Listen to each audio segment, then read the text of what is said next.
गणान्त्वा गणपतिगुं हवामहे कविं कवीनामुपमश्रवस्तमम् ज्येष्ठराजं ब्रह्मणां ब्रह्मणस्पत आनः शृण्वन्नोतिभिः सीदसादनम् प्रणो देवी सरस्वती वाजेभिर्वाजिनीवती धीनामभित्र्यवतु गुरुर्ब्रह्मा गुरुर्विष्णुर्गुरुर्देवो महेश्वरः गुरुः साक्षात् परं ब्रह्म तस्मै श्रीगुरवे नमः। श्रीमहागणाधिपतये नमः। श्रीमहासरस्वत्यै नमः। श्रीगुरुभ्यो नमः। हरिः ॐ। प्रातरग्निं प्रातरिन्द्रगुं हवामहे प्रातर्मित्रावरुणा प्रातरश्विना प्रातर्भगं पूषणं ब्रह्मणस्पतिं प्रातः सोममुत रुद्रगुं हुवेम प्रातर्जितं भगमुग्रगुं हुवेम वयं पुत्रमदितेर्यो विधर्ता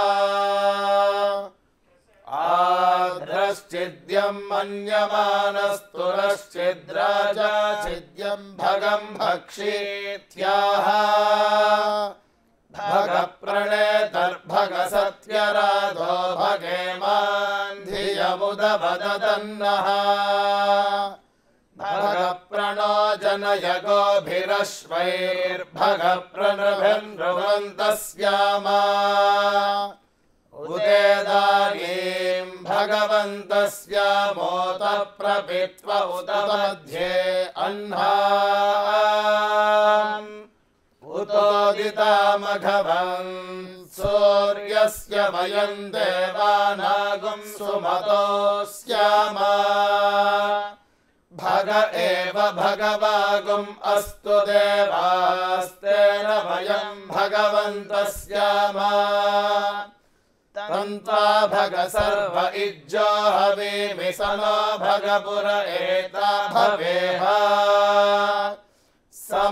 समध्वरायोषसो नमन्तदधिक्रामे वशुचये पदाय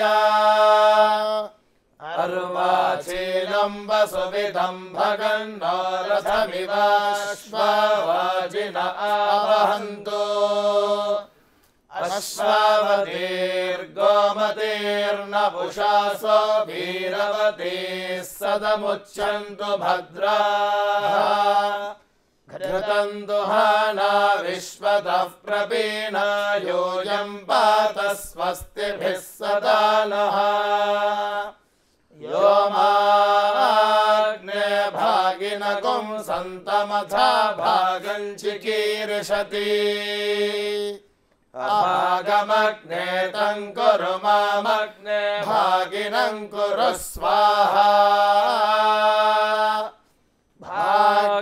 भाग्यदेवतायै नमः। ॐ अग्निमीळे पुरोहितै यज्ञस्य देवमृत्विजम् होतारं रत्नधातामम् इषेत्वोर्जेत्वा वायवस्थो वायवस्थ देवो वः सविता प्रार्पयतु श्रेष्ठतमाय कर्मण आप्यायध्वमग्निया देवभागमोर्जस्वतीः पयस्वतीः प्रजावतीरणमीवा अयक्ष्मामावस्तेन ईशतमाघशगुं सो रुद्रस्य हेतिः परिवो वृणक्तुध्रुवा अस्मिन् गोपदौ स्यात् बह्वीर्यजमानस्य पशून् पाहि अग्न आयाहि वीतये गृणानो हव्यदातये निहोता सत्सि बर्हिषि शन्नो देवीरभिष्टाय आपो भवन्तु पीतये शय्योरभिस्रावन्तु नः।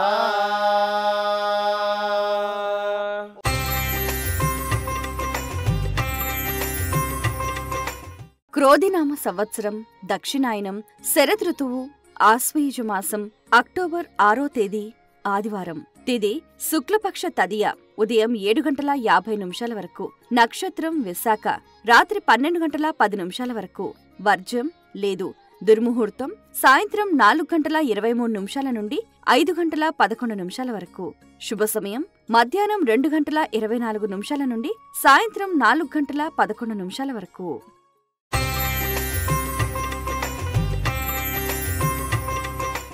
యాదేవి సర్వభూతేషు శక్తిరూపేణ సంస్థిత నమస్తస్యై నమస్తస్యై నమస్తస్యై నమో నమః. దేవి శరన్నవరాత్రిలో భాగంగా 4వ రోజున అమ్మవారు లలితా త్రిపుర సుందరీ దేవిగా భక్తులకు దర్శనమిస్తూ ఉంటుంది. చిదగ్నికుండ సంభూత దేవకార్య సముద్యత అంటూ భక్తులను ఉద్ధరించటానికి, భండాసురుడు అనే రాక్షసుని సంహరించటానికి చిదగ్ని నుండి ఉద్భవించిన మాత లలితా త్రిపుర సుందరీ దేవి. త్రిమూర్తుల కంటే కూడా అనాదిగా ఉన్న అవతారం కాబట్టి త్రిపుర సుందరి అని చెబుతూ ఉంటారు. అయితే ఇక్కడ చిత్ అంటే చైతన్యము, చైతన్యము అనే అగ్నికుడ నుంచి ఉద్భవించిన మాత ఆ మాత కాబట్టి ఆ విధంగా లలితా త్రిపుర సుందరీ దేవిని విశేషంగా చిదగ్నికుండ సంభూత దేవకార్య సముద్యత అని కూడా కీర్తిస్తూ ఉంటారు.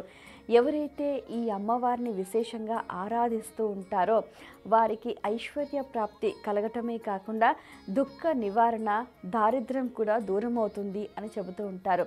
లలితా త్రిపుర సుందరీ దేవి స్వరూపాన్ని గమనిస్తే ఒకవైపు సరస్వతీదేవి, మరొక వైపు లక్ష్మీదేవి వింజామర్లు వీచగా సమస్త దేవీ దేవతలు కూడా ఆ మంచపు కోళ్లుగా ఉండగా ఎంతోమంది దేవీ దేవతలు ఆమె చుట్టూ పరివారంగా కనిపిస్తూ ఉంటారు.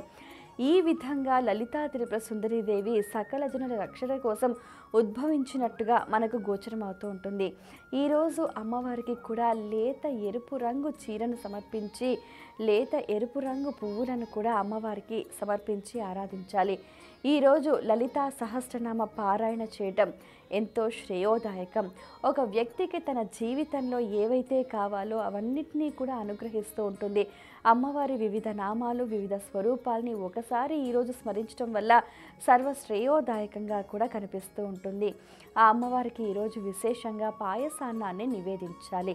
ఇక నవదుర్గా స్వరూపంలో అమ్మవారు ఈరోజు కూష్మాండాదేవిగా భక్తులను అనుగ్రహిస్తూ ఉంటుంది. కూష్మాండము అంటే గుమ్మడికాయ. అమ్మవారికి గుమ్మడికాయ బలి అంటే చాలా ప్రీతికరం అని చెప్తూ ఉంటారు.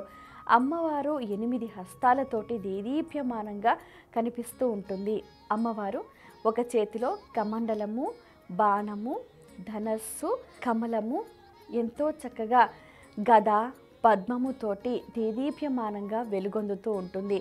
అలాగే ఒక చేతిలో సర్వసిద్ధులను, నిధులను అనుగ్రహించే జపమాలతోటి కూడా కనిపిస్తూ ఉంటుంది. ఎవరైతే అమ్మను ఈ రోజున విశేషంగా ఆరాధిస్తూ ఉంటారో వారికి ఎంతో చక్కగా యశస్సు, తేజస్సు, ధైర్యము, ఆయుష్ కలుగుతుంది అని కూడా ప్రతీతి. అయితే ఈ అమ్మవారి స్వరూప ఆవిర్భావం అనేది విచిత్రమైన పరిస్థితులలో జరిగింది. ఒకసారి ఈ బ్రహ్మాండం అంతా కూడా చీకటిమయం అవ్వగా ఆ అమ్మవారు చిరునగవు మోముతోటి కూడా ఈ మళ్ళీ సృష్టిని జనింపచేసింది.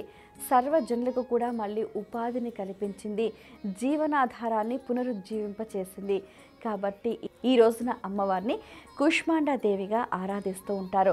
ఈరోజు గుమ్మడికాయ దానం చేసుకోవటం సర్వశ్రేయోదాయకం. గుమ్మడికాయని దానం చేస్తే భూమి దానం చేసినంత పుణ్యం లభిస్తుంది అని కూడా మన పెద్దలు చెప్తూ ఉంటారు.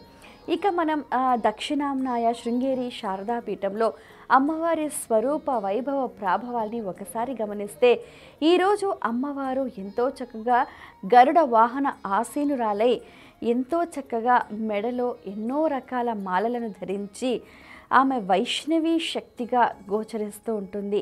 వైష్ణవి అలంకారం అంటే నారాయణుని అర్ధాంగిగా ఆ నారాయణుడి శక్తిని కూడా తాను భక్తులకు అనుగ్రహిస్తున్నట్టుగా శ్రీహరి దేవేరిగా కూడా భక్తులను కటాక్షిస్తూ ఉంటుంది.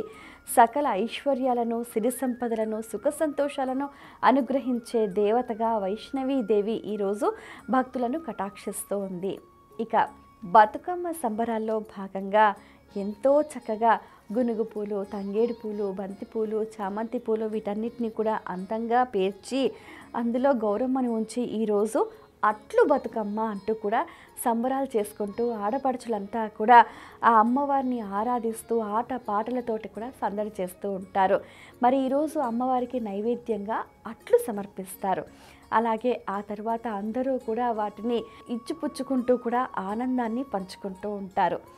ఇక తిరుమల కొండపై 7 కొండల వాడు ఆ శ్రీనివాసుడు ఎంతో చక్కగా శ్రీవారి నవాహ్నిక సాలకట్ల బ్రహ్మోత్సవాలలో భాగంగా ఉదయం సింహ వాహనంపై ఊరేగుతాడు. అలాగే సాయంత్రం ముత్యపు పందిరి వాహనంపై ప్రతి ఒక్కరికి కూడా కనువిందు చేస్తాడు మలయప్ప స్వామి. ఇక సింహ వాహనం అంటే కూడా యోగ శక్తికి సంబంధించి యోగ శాస్త్రంలో కూడా ఎన్నో రకాల నిగూఢమైన విషయాలను వారు తెలియచేశారు. సింహం అంటే ఏంటంటే ధైర్యానికి ప్రతీక అని చెప్తూ ఉంటారు.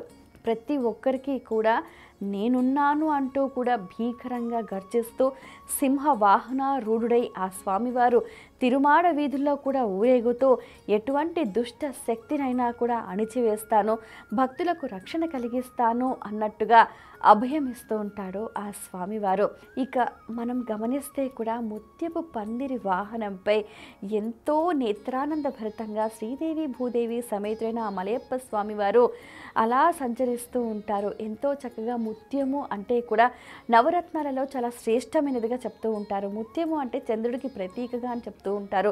ముత్యము అని అంటే మనఃకారకుడైన ఆ చంద్రుడికి ఎంతో ఇష్టమైనదిగా చెప్తూ ఉంటారు. అంటే ప్రతి ఒక్కరి మనసును అధీనంలో ఉంచుకొని ఆ మనసు శ్రీహరిపై లగ్నం చేసే విధంగా చల్లని కాంతులతోటి దేదీప్యమానంగా వెలుగొందుతూ ఆ చిరునగవు మోముతోటి కూడా ఆ స్వామివారు దేదీప్యమానంగా భక్తులను అనుగ్రహిస్తూ ఉంటారు. మరి ఇటువంటి ఆ స్వామివారిని దర్శిస్తే ప్రతి ఒక్కరికి కూడా జీవితంలో సుఖ సంతోషాలు, ఐశ్వర్యాభివృద్ధి కలుగుతుంది అనటంలో అతిశయోక్తి లేదు.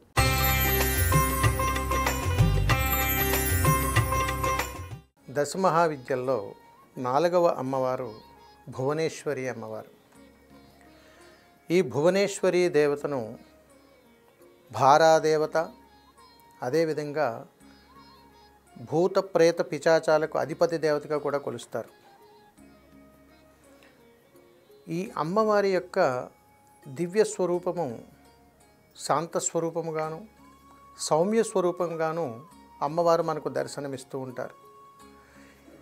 ఈ అమ్మవారిని సాధన చేయటం వలన సాధకుడికి 3వ కన్ను తెరిచినంత శక్తి లభిస్తూ ఉంటుంది. సాక్షాత్తు ఈ అమ్మవారిని దర్శించుకోవాలన్నా, సాధన చెయ్యాలి అనన్నా అష్టమి రోజు అత్యంత ప్రీతికరమైనటువంటి రోజు భువనేశ్వరి మాతకు. ఈ భువనేశ్వరి మాత అమ్మవారిని సాధన చేసినటువంటి సాధకుడికి సిద్ధి పొందడము, అదే విధముగా తనకు 3వ నేత్రముతో అనేక దర్శన భాగ్యాలు కలిగేటువంటి యోగము కూడా పడుతుంది. అమ్మవారు నల్లటి రాయి పైన నీలిరంగు వస్త్రంతో ధారణతోటి అమ్మవారు పొడవాటి జడకురులతో దర్శనమిస్తూ ఉంటారు. కానీ ఇక్కడ అమ్మవారి యొక్క స్వరూపము చాలా శాంతంగా, సౌమ్యంగా దర్శనమిస్తూ ఉంటుంది. ఈ తల్లిని దర్శించుకుని ఉన్నప్పుడు ఎప్పుడైనా కానీ అమ్మవారి యొక్క పాదములను, అభయహస్తాన్ని తదేకంగా దర్శించినటువంటి సాధకుడికి తను చేసినటువంటి ఉపాసనా మంత్రం వలన ఎంతో శక్తివంతమైనటువంటి మనోనేత్రంతో కూడినటువంటి జ్ఞానం అమ్మవారి ద్వారా వారికి అందుతుంది. కాబట్టి అమ్మ అందించేటువంటి వరం మనోనేత్రంతో కూడుకున్నటువంటి జ్ఞానాన్ని అందిస్తుంది. అందుకని భువనేశ్వరి మాత యొక్క సాధనలో సాధకుడు ఎప్పుడూ కూడా సముద్ర తీరాన్ని కానీ, అడవి అరణ్య ప్రాంతాన్ని కానీ ఎంచుకుంటూ ఉంటారు. ఈ భువనేశ్వరి మాతకు దేవాలయ ప్రాంగణాలలో కానీ నిర్మానుష్య ప్రాంతాలలో కానీ సాధన చేసినప్పుడు ఎంతో ఏకాగ్రతతో కూడుకున్నటువంటి ప్రయాణంలో అమ్మ దర్శనమిస్తూ ఉంటుంది. కానీ ఈ భువనేశ్వరి మాత అమ్మవారిని ఎవరు పడితే వాళ్ళకి, ఎలా పడితే వాళ్ళకి సాధన చేస్తే అమ్మవారి యొక్క సంకల్పాలు కానీ అమ్మ యొక్క అనుగ్రహం కానీ దక్కదు.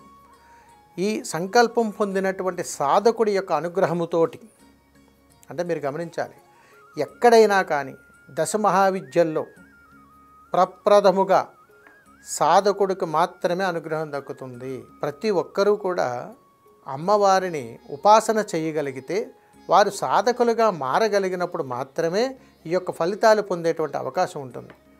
అందుకని ఎలాంటి నిర్దిష్టమైనటువంటి నియమ నిబంధనలతో కూడుకున్నటువంటి సాధన ఇందులో అవసరం లేదు.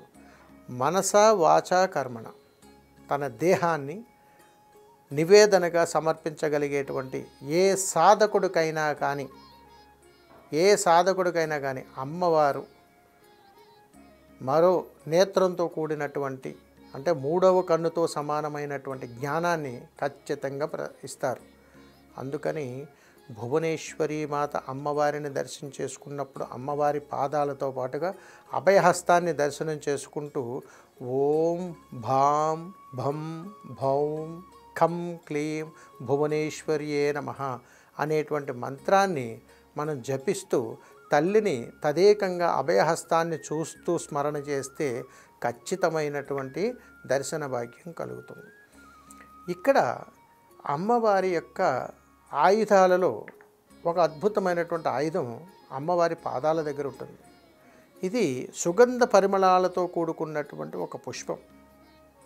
అంటే ఎక్కడైతే తీవ్రమైనటువంటి సమస్యలు ఉన్నాయో అక్కడ ఈ సాధకుడు అడుగు పెట్టగానే ఆ సమస్యలన్నీ పటాపంచలైపోతాయి. ఎందుకంటే ఎన్నో రకాలైనటువంటి పుష్పాల మధ్యలో సుగంధ పరిమళాలతో కూడుకున్నటువంటి పుష్పాలు ఉన్నప్పుడు ఆ సుగంధాన్ని ఎలాగైతే మనం తెలుసుకోగలుగుతామో, మనోనేత్రంతో కూడా ఆ సాధకుడికి దాని యొక్క సమస్య యొక్క తీవ్రత వాళ్ళకి అర్థమవుతూ ఉంటుంది.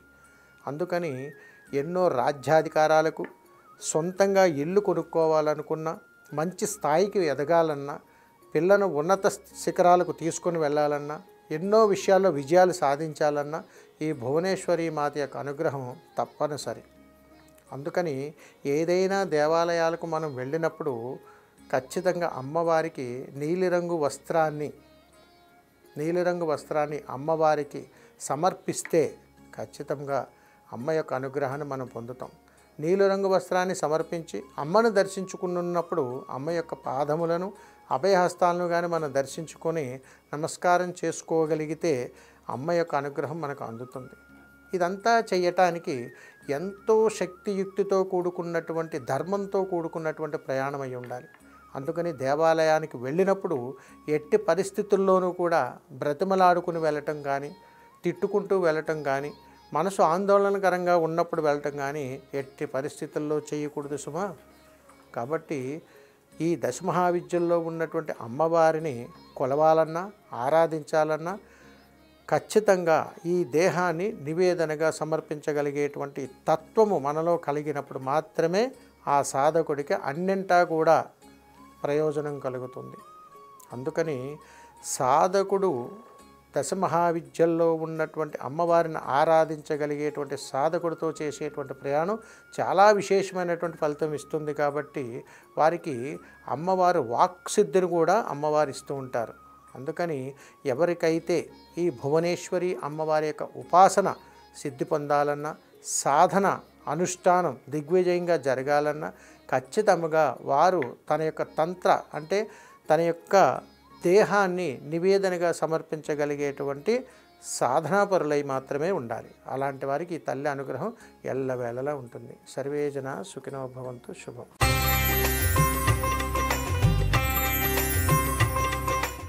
ఓం మహాశక్త్యై నమః.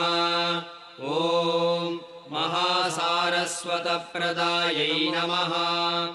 ఓం మహాకారుణ్యదాయై నమః. ఓం మంగళప్రదాయై నమః. దేవి శరన్నవరాత్రులలో అమ్మవారిని లలితా త్రిపుర సుందరీ దేవిగా విశేషంగా ఆరాధిస్తూ ఉంటారు. త్రిమూర్తుల కన్నా పూర్వం నుంచే ఉన్నది కాబట్టి త్రిపుర సుందరి అని కూడా పిలుస్తూ ఉంటారు. ఈ దేవియే శ్రీచక్ర అధిష్టాన శక్తిగా, పంచదశాక్షరి మహామంత్రాది దేవతగా కొలిచే భక్తుల్ని, ఉపాసకుల్ని విశేషంగా అనుగ్రహిస్తూ ఉంటుంది. లక్ష్మీదేవి, సరస్వతీదేవి ఇరువైపులా వింజామలతో సేవిస్తూ ఉండగా చిరుమందహాసంతో భక్తి పావనాన్ని చిందించే చెరుకుగడను చేతపట్టుకుని శివుని వక్షస్థలంపై కూర్చుని దేవి దేదీప్యమానంగా దర్శనమిస్తుంది. భండాసురుడు అనే రాక్షసుని సంహరించటానికి చిదగ్నికుండం నుంచి ఉద్భవించింది లలితాదేవి. ఆ దేవిని ఉపాసిస్తే ఎటువంటి దుష్టశక్తులైనా దూరమవుతాయి అన్నది ప్రతీతి. శ్రీమాత, శ్రీ మహారాజ్ఞి, శ్రీమత్ సింహాసనేశ్వరి, చిదగ్నికుండ సంభూత, దేవకార్య సముద్యత అంటూ కూడా ఆ అమ్మవారిని విశేషంగా స్తుతిస్తూ ఉంటారు. దేవి ఉపాసన అనేది దేశవ్యాప్తంగా విభిన్న రీతులలో ప్రాచుర్యం పొందింది. ఉగ్రమూర్తులుగా, సౌమ్యమూర్తులుగా అమ్మవారి స్వరూపాలు వేరైనప్పటికీ ప్రతి ఒక్కరి చేత శరత్కారంలో విశేషంగా ఆరాధనలు అందుకుంటున్నారు. రక్షణకి, ప్రతాపానికి ఉగ్రమూర్తులు, కారుణ్య ప్రేమ భావానికి సౌమ్యమూర్తులు, రెండు శక్తి తాలూకు వ్యక్త స్వరూపాలి. ప్రకాశించే ఆ శక్తినే దేవి అంటారు. అందుకే యాదేవి సర్వభూతేషు శక్తి రూపేణ సంస్థిత అంటూ ప్రతి జీవిలో ఉన్న ఆ శక్తిని విశేషంగా ప్రస్తుతిస్తూ ఉంటారు. సమస్త విశ్వాన్ని నడిపేటప్పుడు అదే శక్తి అనంతమై అపరిమితమై భాసిస్తూ ఉంటుంది. ఎన్నో వేదమంత్రాలు, ఎన్నో ఉపనిషత్తులు, ఎన్నో పురాణాలు అమ్మలగన్న అమ్మ, ముగురమ్మల మూలపుటమ్మను విశేషంగా పలు నామాలతో, స్తోత్రాలతో కీర్తించారు. దేవ్య ఉపనిషత్తు, దేవ్య అథర్వ శీర్షం అనే వేద భాగాలు కూడా ఉన్నాయి. ఆ లలితా త్రిపుర సుందరీదేవి అనుగ్రహాన్ని ఎవరైతే పొందుతారో వారికి వారి జీవితంలో అంతా సుఖశాంతులు నెలకొంటాయన్నది ప్రతీతి. ఓం మహాశక్త్యై నమః. ఓం మహాసారస్వతప్రదాయై నమః. ఓం మహాకారుణ్యదాయై నమః. ఓం మంగళప్రదాయై నమః.